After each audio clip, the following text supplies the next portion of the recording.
안녕하세요. 탑티어 주식방송입니다. 반갑습니다. 자, 오늘은 신풍지향 얘기를 안 할 수가 없죠.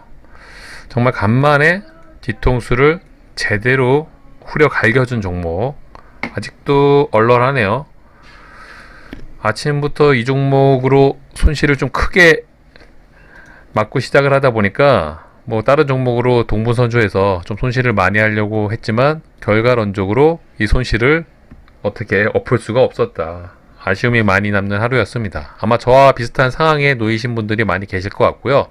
이 종목으로 좀 손실분이 크신 분도 계실 테고 아직도 혹시나 물려 계신 분들도 계시지 않을까.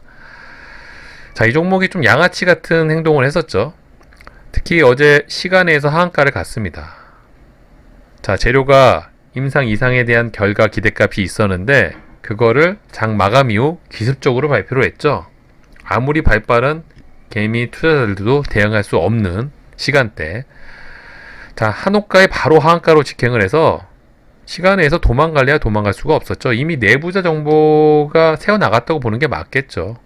정말 조금 짜증나고 양아치 같은 행동이 조금 의심스럽지만, 자, 그래도 마무리를 한번 해석을 해보면 코로나 치료제 통계 유의성 미확보, 이 재료가 뜨면서 시간에서 하한가를 갔습니다. 자, 임상 이상에 대한 결과 기대값이 있었는데 그 결과보다 좋지 않은 결과가 나왔다는 뜻이죠. 자, 시장에서는 어떤 재료가 해석이 됐을 때 시장에서 기대한 기대값보다 결과가 좋지 않다, 미치지 못한다면 악재로 해석이 됩니다. 아무리 그냥 재료가 자체가 소멸되는 여부를 떠나서 내가 기대한 기대값, 시장에서 기대한 기대값이 100인데 나온 결과가 70, 60밖에 안 된다면 시장에선 그걸 악재로 해석을 하죠. 신풍제약이 딱 거기에 해당이 되지 않았나. 그래서 시간에서 하한가를 갔습니다. 어쩔 수 없었던 부분이고요. 우리가 할 수 있는 건 오늘 장이 출발하면 거기에 맞는 매매 전략을 준비하고 대응을 하는 게 최선이었습니다. 이미 재료는 시간에서 악재로 소멸이 된 상황이었고, 그렇다면 우리는 장 시작과 동시에 어떻게 대응을 하고 어떻게 손절을 하느냐, 그런 숙제가 남아 있었던 종목이었죠. 그러니까 저는 매매 전략을 그래서 좀 타이트하게 준비를 했습니다. 오히려 어떤 분들은 개파락이 10에서 15% 한다면 15% 정도 한다면 뒤도 안 돌아보고 손절을 할 거다. 왜? 더 떨어질 가능성이 높기 때문에 이렇게 해석을 하시더라고요. 하지만 저는 오히려 그거는 맞지 않다고 생각을 했고, 오히려 개파락이 10에서 15% 한다면 시장에서 받아들이는 강도가 그렇게 크지가 않다. 그렇다면 이런 구간에선 기술적 반등이 높은 확률로 나올 가능성이 높다라고 해석을 해서 그 구간에서 시작을 한다면 오히려 추가 매수나 기술적 반등을 기다릴 전략을 좀 준비하고 있었고요. 반대로 15%, 20% 개파락을 20% 이상 한다면 시장에서 받아들이는 강도가 훨씬 더 크다. 그러면 주가는 더 하락할 가능성이 높다고 해석을 하고 매매 전략을 준비했었습니다. 오늘 그랬더니 시가가 20%가 넘는 하락으로 시작을 했죠. 저는 그래서 시가가 20%가 넘을 경우 전량 또는 최소 3분의 2 정도 손절을 하고 시작을 할 전략을 좀 준비해 왔고요. 그렇게 시작을 해서 그대로 매매 전략을 좀 준비하고 실행을 했습니다. 자, 이랬던 부분이었고요. 저는 그래서 시가에 제가 갖고 있던 물약 3분의 1을 매도, 혹시 또 미련이 남아서 기술적 반등이 나오지 않을까 생각을 했는데 제 예상대로 시장에서 받아들이는 강도가 워낙 커서 주가는 하염없이 흘렀고요. 7만원을 터치하는 순간 안되겠다 싶어 나머지 물량도 전액 손절을 했습니다. 자, 보시는 것처럼 손절 금액이 굉장히 크죠. 손실률 자체가. 특히 평상시와 달리 제가 어제 장 마감 직전에 특히 앞에서 이익 실현을 꽤나 많이 했었죠. 이런 구간에서. 자, 이런 높은 자리에서도 평상시와 달리 비중 베팅이 좀 들어갔습니다. 3번이나 매수를 했죠. 평상시 같으면 이런 높은 구간, 특히 수익이 많이 난 종목에서 앞에 있는 수익금을 까먹을 정도의 비중 베팅을 하지는 않습니다. 이 한 번의 매매로 제가 앞에 야금야금 벌어들였던 수익금을 전부 다 날려 먹었죠. 보시는 것처럼. 저는 이 종목으로 꽤나 괜찮은 수익을 챙겼었는데 단 한 번의 매매로 또 이런 결과가 도출이 됐습니다. 개인적인 핑계를 대자면 이런 비중 베팅을 이런 고점에서 한 이유는 첫 번째, 종목의 끼죠. 신풍제약의 끼가 너무나 화려했다는 또 함정에 빠졌었고요. 두 번째, 거래대금이죠. 1조 5천억, 어제도 1조 5천억 시장에 자금을 빨아들이고 있습니다. 자, 이런 차트 모습, 이런 끼와 이런 차트 모습을 만들어내는데 과연 이대로 죽을 수 있을까? 그런 관점이 지배적이었고요. 이런 높은 구간에서 그런 재매수를 다시 했던 이유는 어제 매매를 하신 분들은 아시겠지만 프로그램이 600억이나 넘게 들어왔습니다. 저런 높은 자리에서 외인들이 600억이 넘게 들어왔다는 건 뭘 해도 할 가능성이 높다는 뜻이죠. 자, 그렇다면 이런 구간에서 최소 4, 5%, 많게는 10% 이상 슈팅 한번 나올 수 있겠구나. 그런 판단을 했고요. 일반적인 종목이었다면 저는 600억이라는 프로그램이 들어왔을 때 이런 차트 모습을 그리는 게 맞습니다. 쟤네들도 악재가 터질 줄 알았으면 600억이란 금액이 들어왔을 리가 없겠죠. 쟤네들도 오늘 600억 매도하고 도망간 거 보면은 전혀 예상을 못했다는 거죠. 어찌됐든 그런 세 가지 관점이 좀 종합이 되다 보니까 이런 또 매수를 했었고요. 결과론적으로 또 이런 아픈 손실로 마감이 됐습니다. 이래서 주식이 좀 어렵지 않나. 평상시 같으면 수익이 날 수 있는 종목이었음에도 불구하고 기습 발표, 조금 실망스러운 양아치 같은 행동으로 우리 개미 투자자들이 많이 손실을 보지 않았나. 아쉬움이 많이 나는 종목이고요. 뭐 그건 그렇고 어쨌든 이 종목으로 당한 만큼 또 조만간에 복수를 한번 해야 되겠죠. 저는 오히려 신풍제약은 이제는 이대로 끝나지는 않을 거라고 생각을 하고 있습니다. 우선 오늘 하한가가 너무 과하다. 악재는 맞지만 사실 그 정도로 크냐? 자료만 넣고 봤을 때는 사실 하한가를 갈 정도로 크지는 않다고 생각이 됩니다. 자, 신풍제약이 앞으로 남아있는 재료가 뭐죠? 임상 3상을 조만간에 추진을 하고 그 결과를 기대값을 또 기다리는 겁니다.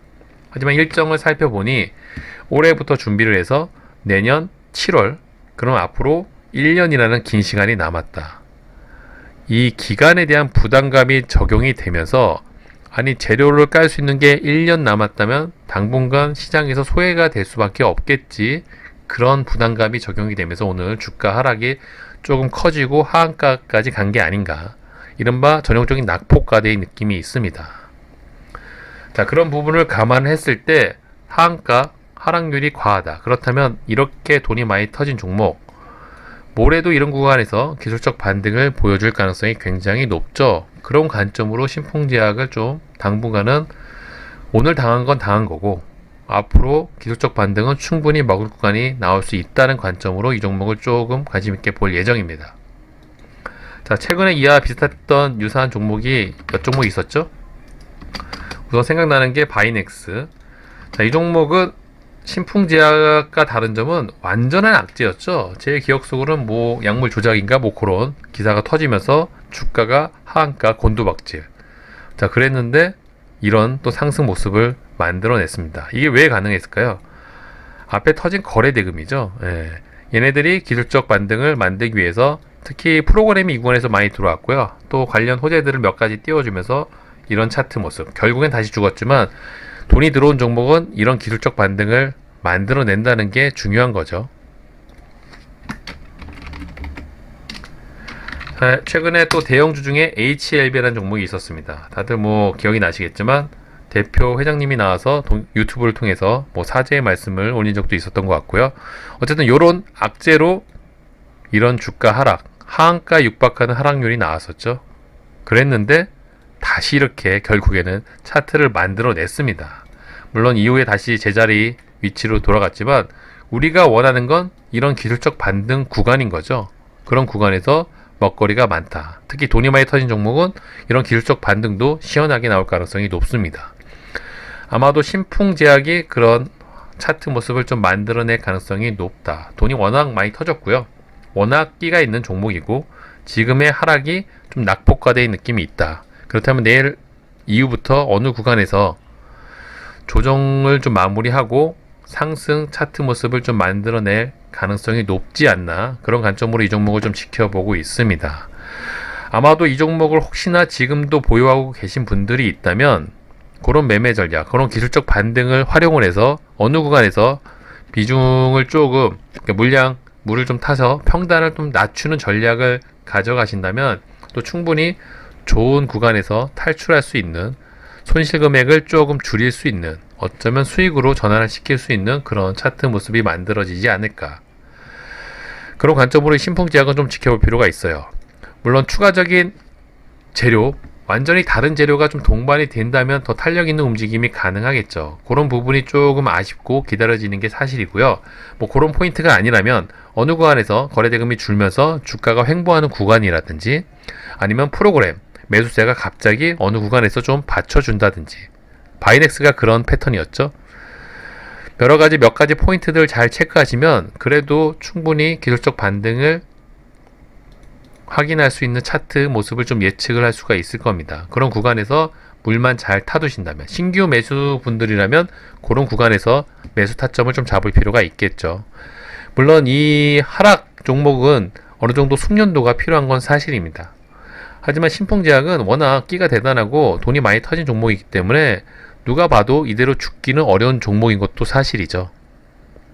그렇기 때문에 최고의 종목은 아니지만 지금 차트 자체가 그래도 어느 환경에 따라서, 어느 전략에 따라서 충분히 먹거리가 나올 수 있는 종목임에는 틀림이 없습니다. 그런 관점에서 저는 신풍제약을 오늘은 당했지만 당분간 좀 지켜보면서 복수의 칼을 한번 갈아볼 필요가 있다. 그런 관점으로 신풍제약을 좀 지켜볼 예정이고요. 향후 이 종목에 대한 뭐 매매 전략이라든지 또 공유 영상, 관점들 자주 업로드해서 또 공유를 해드릴 테니까 혹시 신풍제약에 좀 관심을 갖고 보유하고 계신 분들이라면 참고하셔가지고 좀 도움이 되셨으면 합니다. 자, 주식이 하다 보면 이런 날도 있는 거죠. 하지만 또 이런 날도 오면, 지나고 나면 언젠가 또 좋은 날도 오는 게 주식시장입니다. 신풍제약이 한번 좀 약을 쳐준 게 아닌가. 한번 또 힘내라고, 정신 차리라고 다들 힘들 내시고요. 조만간에 또 좋은 기회 삼아서 또 수익 많이 날 수 있는 종목 공유해드리고 전략 업로드해드리도록 할 테니까 화이팅들 하시고요. 자, 이번 영상 여기서 마무리하도록 하겠습니다. 구독과 좋아요 잊지 말아주시고요. 다음 시간에 뵐게요. 감사합니다.